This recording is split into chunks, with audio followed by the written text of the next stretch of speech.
Oh, he has no idea how old I am. No idea. He'll be off 1 or 2 years for sure. What do you remember from the first time you met Coach way back when? The first time I met him was actually a phone call, and it wasn't a nice call. No? No. First time I talked to Coach was doing his transition from NASCAR coming back to the Redskins. It was a unique situation because, of course, we had Steve Spurrier who was there, and now Coach Gibbs is coming back. But Coach also wanted to do a mini camp. It wasn't a regular mini camp. This was a little bit different because he wanted to start the season off with a mini camp.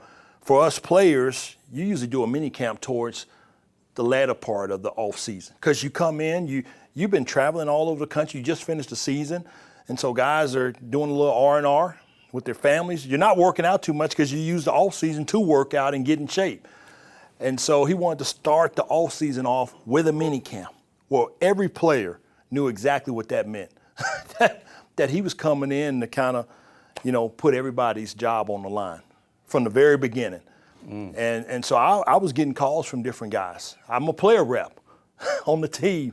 And so I had to bump heads with Coach from the very beginning because I had to, first of all, find out, could he do a mini camp? And once he could, then, guys are like, dude, people are going to get cut.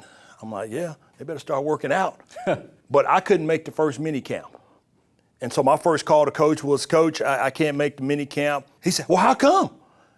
And his voice kind of gets that high pitch. And I'm like, Coach, I'm a player rep. I said, this mini camp you've gotten, mandatory, it's the same weekend as the player rep meeting. And he said, y'all don't do nothing over there in Hawaii. That's where the player rep meeting is, in Hawaii. And then he starts to talk about, well, I'm making my decision based on who's here. I called my agent, Peter Schaefer. I said, Pete, hey, brother, start looking at other teams. I don't know if I'm going to be on the team. Really? Oh, absolutely. I mean, so that was my first encounter with Coach Gibbs, was a phone call. But I come back, and I stop in Las Vegas. Why Las Vegas? My wife just happens to be in Las Vegas. To come back to D.C. after the minicamp, now we're going to start the off season, and we stopped there for that following weekend, and there just happened to be a race in Vegas, which I had never been to, never had any interest to go to a race. I had some family members and some friends in Vegas that love racing. And I said, well, I'll go to a race. So I call Coach again, which my wife told me, you're crazy. You're lucky to have a job. Now you're asking for like a favor? Now you want something free, So now I'm calling and I'm like, Coach, hey, this is Renaldo. Yeah, I know who you are. Yeah. I'm like, Coach, hey, I just want to let you know I'm in Vegas. I've never been to a race. I got some family. I would love to take them to a race. And he starts reeling on me again. He's like, first of all, you're lucky to have a job on this team. And now you're in Vegas. You went to Hawaii. Now you're in Vegas. I don't even want to know what you're doing in Vegas. I don't even want to know. I'm like, Coach, my wife lives here. I'm trying to explain this. And he's not listening. I mean, he don't know me from Adam. Long story short, I get to the track. I've never been to a race. The unthinkable happened to me. I fell in love with racing. The race that I would say goes around in circles, left-hand turns. I see all the behind-the-scenes stuff that you don't see on TV. I always tell people, don't knock it until you go, because it does no good. You can't hear the sound. You can't feel the power of the engines. A lot of things that TV does a good job, but until you actually feel it and you sense those motors vibrating through your soul, man, I mean, it's an unbelievable feeling. If I start going to races all over the country in the off season, I'm going to Dover, Richmond, Phoenix, and Coach comes to me in this deal and he says, man, I've coached many players that come and go, and I notice you just keep coming back to these racetracks. Maybe this is something that you may want to do after football. Maybe we can bring you to Joe Gibbs Racing in Charlotte, North Carolina area and have you shadow, which he did.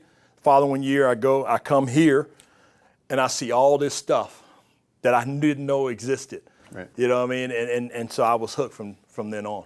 How about your earliest firsthand memory of Joe? Well, for me, it's a little different. It's not business related. So Joe's oldest son, JD, was my best friend, and we met in 7th grade. So my earliest memories of Joe, honestly, are in middle school. He's the new coach of the Redskins. The crazy thing is, he's younger than I am right now in those memories. Are there any debates the two of you ever have about somebody you're wondering whether or not to hire? We'll have it out sometimes, but it's tough. I mean, if you're going to go head-to-head with him, you better be ready to square off, because Joe is going to bring it, and he's going to say, because he's going to have thought out whatever it is he's asking you about. And you just have to good reasons. And I joke about Coach, you know, Coach generally doesn't change his opinion 180 degrees in one meeting. You got to chip away at him. You got to turn him a little bit. It's like trying to turn the Queen Mary, you know what I mean? How do you see him motivate? He's intimidating. He's a Hall of Fame coach. Again, he's accomplished so much that you just have so much respect for him. Honestly, one of the ways that I'm motivated by him is I just don't want to let him down, and that's the way a lot of people feel. He works harder than anybody, so he's one of those rare leaders that you can't say, well, he's not doing it or he's not putting in the time. The man lives it. We go to these races sometimes, and you're putting in an 18-hour day on Sunday, and we're in here having a staff meeting at 7:45 in the morning, and he's the first one here, and there is, you know, sometimes we look around sheepishly on the plane, you know, we'll get home at 2 in the morning, we'll kind of go, you guys want to get started late tomorrow? And everyone's afraid to ask Joe, and Joe, I'll see y'all at 7:45. We're like, all right, well, I guess that answers that. He does not stop, ever. The work ethic that runs in the Gibbs family, how would you describe it? My dad's a grinder. I mean, full on. He's working, and the kids growing up in that environment like I did, you know he's working. And so I think that, you know, impacts your life, and you figure out you better work if you want to get something. How did you see him grinding? I didn't see him. You know, my dad didn't come home. He came home Friday night. We would usually, I think it was a home game, we'd go down, eat dinner. He'd shoot some TV show, and that's the night that we, you know, maybe that, or if it's a home game, the night after, like, the game, he'd come home too. Other than that, he was working. Yeah, how do you think it impacted you? On one hand, you know, having him as a great role model from a work ethic perspective. On the other hand, not having him around as much as you might like as a kid. Honestly, I think it makes you grow up faster. I mean, you're getting dumped off to go play football, and guess what? You're on your own. Figure it out. I just think it makes you mature faster. I mean, I'm not crying about it. Yeah. I had a great childhood. It's just kind of, you got to man up a little sooner than you probably wanted to. I understand your tradition, or your family's tradition, was not having any tradition. Correct. That was our tradition. We're different. We don't celebrate birthdays that much. It wasn't a big deal. I mean, half the time your dad's gone on Christmas, so, you know, it's just a different lifestyle. It really is. We have no traditions. I'm a kid trying to write reports in school, and he doesn't even know what he is. He doesn't know his heritage. He didn't know anything about, like, I can't even, they're like, well, where's your dad come from? I'm like, I have no idea. He doesn't either. And that's just who he is. I don't know. It's funny to me. I needed to do that DNA test on him and figure out what we are. Birth date and age, likelihood your dad knows. Oh, he has no idea how old I am. No idea. He'll be off 1 or 2 years for sure. Birthday, I don't know. It's kind of hit or miss. But I don't know his birthday. I don't know my mom's birthday. I roughly know how old they are. There'd be days you wake up and you're halfway through the day and you realize it's your birthday. Like, no one knew it was, you know, it's just weird. It just makes me laugh, honestly.